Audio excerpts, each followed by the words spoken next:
Hi! It's been a little while since I've done a chit-chat check-in. It's been even longer, I think, since I've actually been, like, visually on the screen. Because I've really fallen into, like, the PNG avatar thing. I've really enjoyed that. But I was thinking today that it's about time that I did something a little bit, back into the older content and do a chit-chat check-in for you guys. For anyone who is new here, hi, I'm LuuluSoul. I have been watching anime and making art and reading manga for over 2 decades now. I'm a little old. I'm in my 30s. And I like talking about it and nerding out, so I made this YouTube channel. Usually what you see is like a little avatar of me, and I'm either in a podcast, which is called the After Work Anime Club podcast, or I am going into like a little deeper dive video, but there's usually some type of art or crochet in the background, and it's almost always my and or some of my friends' thoughts. Chit-chat check-ins are more about what's happening in my day-to-day life. I really want to do more of these, more of like a vlog style thing. It's all going to be on the same channel, it's all going to be in the same place, just in different playlists. My normal content with all the art and the YouTube stuff, and the PNG stuff, it takes a lot of editing. Any kind of YouTube content takes a lot of editing, but I wanted something that took a little bit less editing, that's more like impersonal, you and me talking face to face kind of a thing, which means a lot of rambles. Because if you don't know this about me, I ramble. I'm LuuluSoul and I ramble. That should be my intro. Hi dandelions, I'm LuuluSoul and I ramble. I like to share my rambles with you guys. No? Who knows? Anyway. So, chit-chat check-ins. What have I been doing? A lot.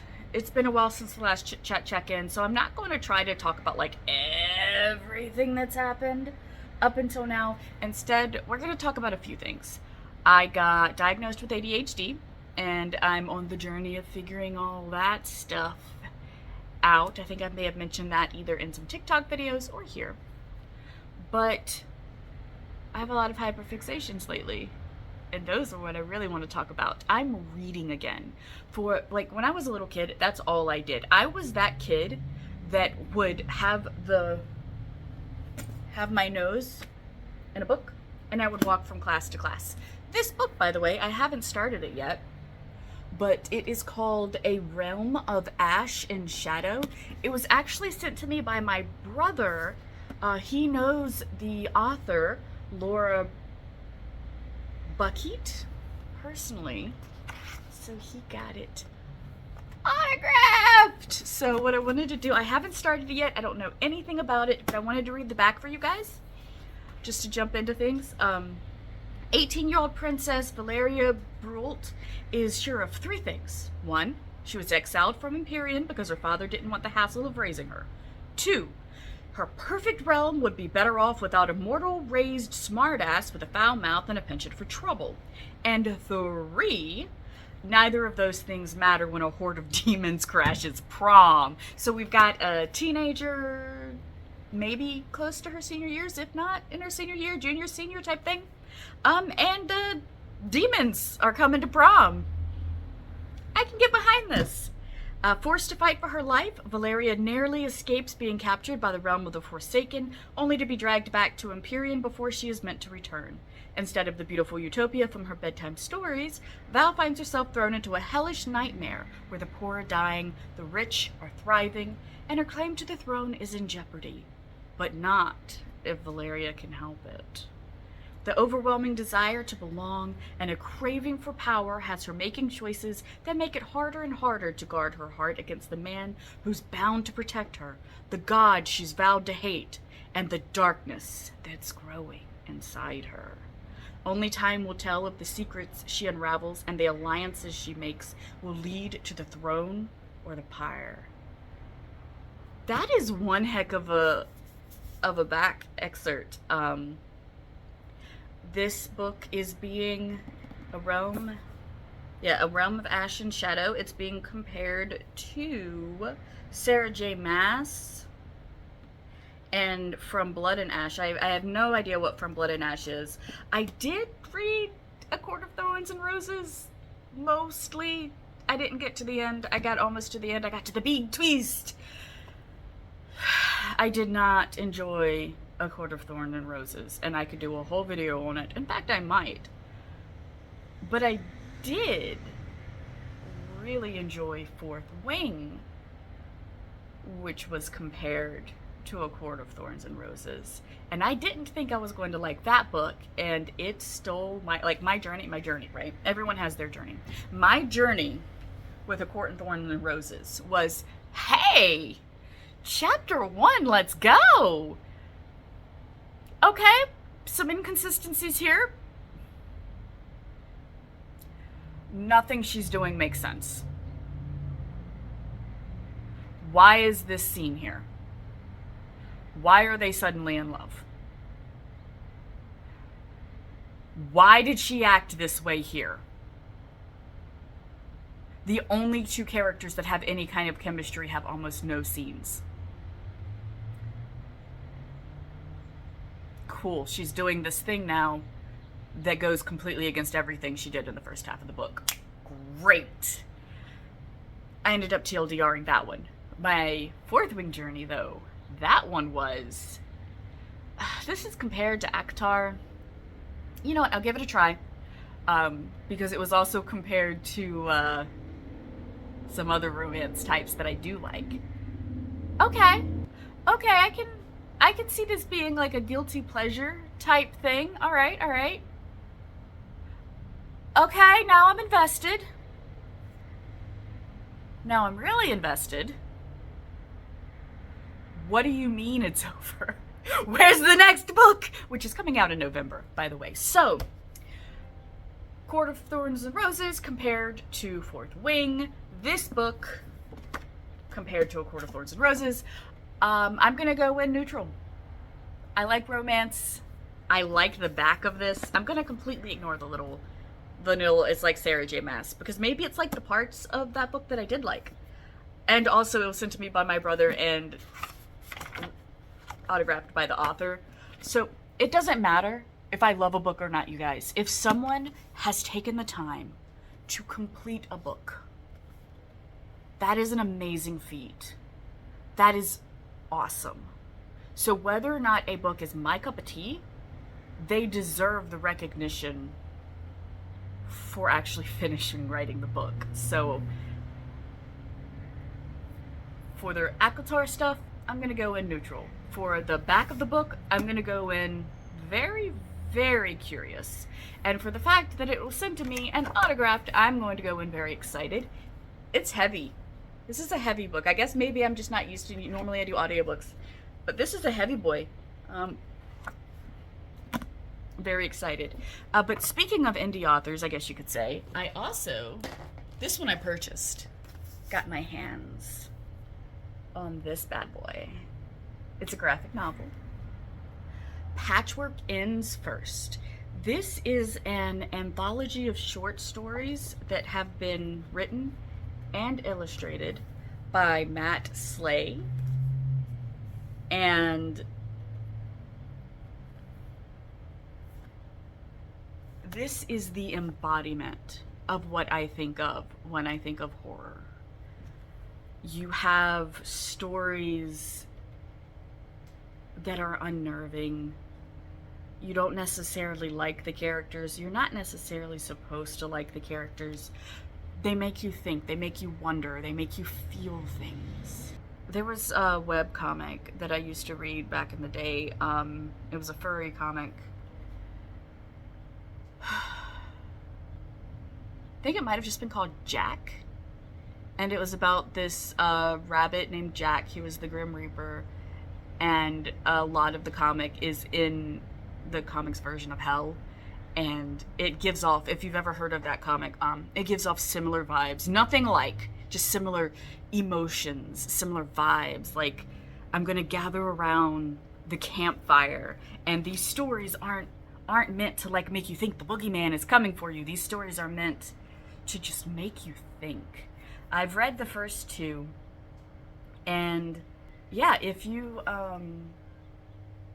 get a chance to pick up this book, I would highly recommend it. I keep saying I don't normally do scary stuff, I wouldn't necessarily call this scary, but I would call it horror, if that makes any sense at all.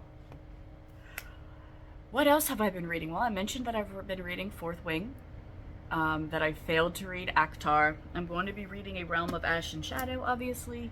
And I just started the Brandon Sanderson, what is it, Painter, something in Painter. It's really popular right now because, well, it's a Brandon Sanderson book. And I'm I think I'm like maybe 2 chapters in, maybe 3 chapters in. Yumi and the Nightmare Painter. Excellent narrators, 2 of my favorite narrators, Kate Redding and Michael Kramer. So I really enjoy them. They did the Wheel of Time books, I think. Yeah, I'm pretty sure they did the Wheel of Time books. Either way, wonderful narrators. I'm like 3 chapters into the book. I'm not super invested yet. But it's a lot of setup right now. And it's Brandon Sanderson. Though admittedly, I've never actually read an actual Brandon Sanderson book. I've just gotten to the end of the Wheel of Time, which I thoroughly enjoyed. A lot of people like are, hit or miss when it switched to the new author, but I liked it. I liked it quite a bit. So it might just be that Yumi and the Nightmare Painter isn't for me, but I love romance. So I'm going to keep going. Like I said, not very far into it, still in a lot of setup, so I'm waiting for it to control my heart.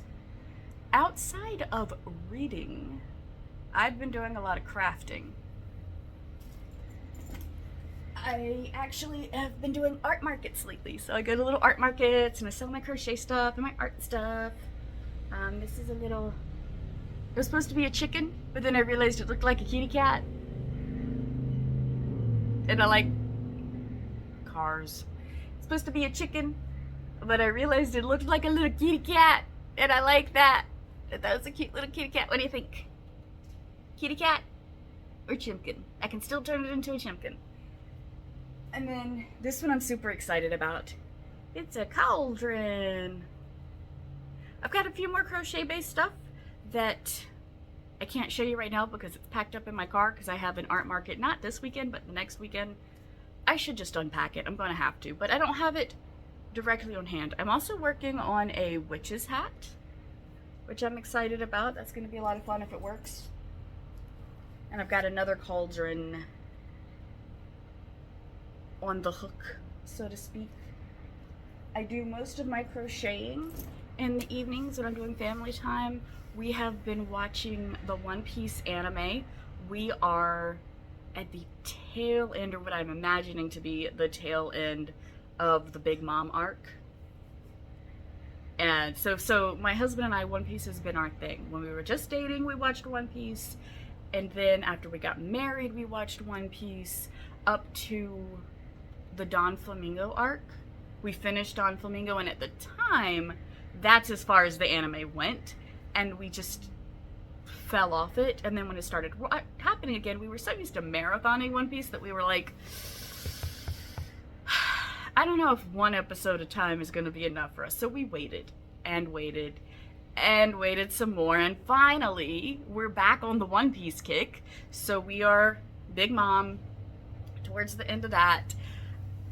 And it is so wonderful to be reintroduced to all of the characters and falling in love with everybody again.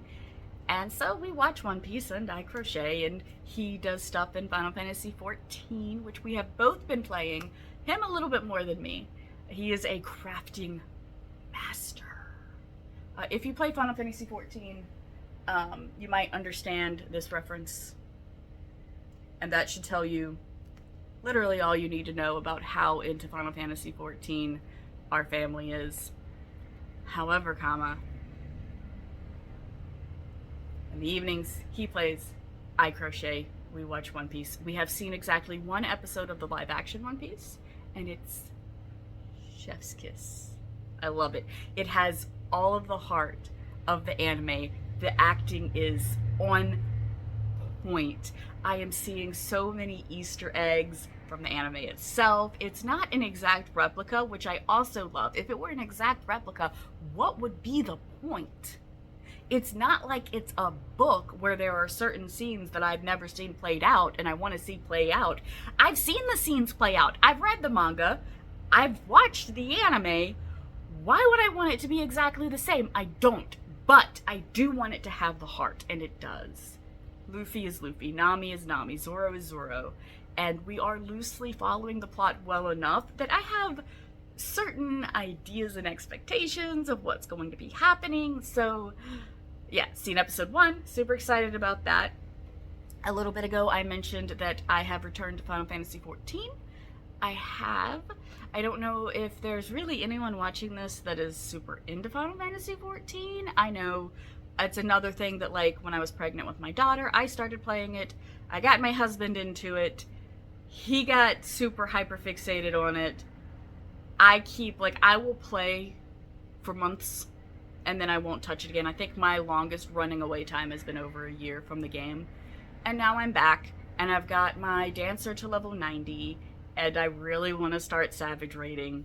And I've got my white mage. I just got my white mage to 90 yesterday. And today, if I play, I plan on starting warrior. And my ultimate goal for Final Fantasy XIV is I want to have a warrior, a white mage, and a dancer all at level 90, all at max level at all times. And I want this to happen relatively soon because we're getting new content. But when it comes to savage raiding, dancer. I want it to be dancer. Dancer is what I'm best at. Dancer is what I love the most.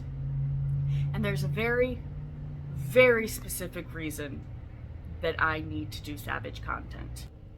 I found out that my character gets to ride an axolotl if I get the drop in P12 Savage. Don't look at me in that tone of voice. It's gonna happen. I'm gonna do it, okay? Okay? Okay? Yeah. Remember that for future chit-chat check-ins. But yeah, that is pretty much what I've got going on. I know this isn't like a super exciting video. I just wanted to sit down, have a chat with you guys. Now I'm probably going to go and watch some other YouTubers for a bit, work on some crochet, log into Final Fantasy XIV. If any of you happen to play Final Fantasy XIV, let me know because we have a really cool free company that's always welcoming. And I don't know, like, are you reading any of the same books I mentioned? Do you crochet? Do you craft at all? What do you do? I want to know. Share with me. Share with me your crafts. Your hyperfixations are always welcome here because that's what I'm doing with you. I'm sharing my hyperfixations. Bye.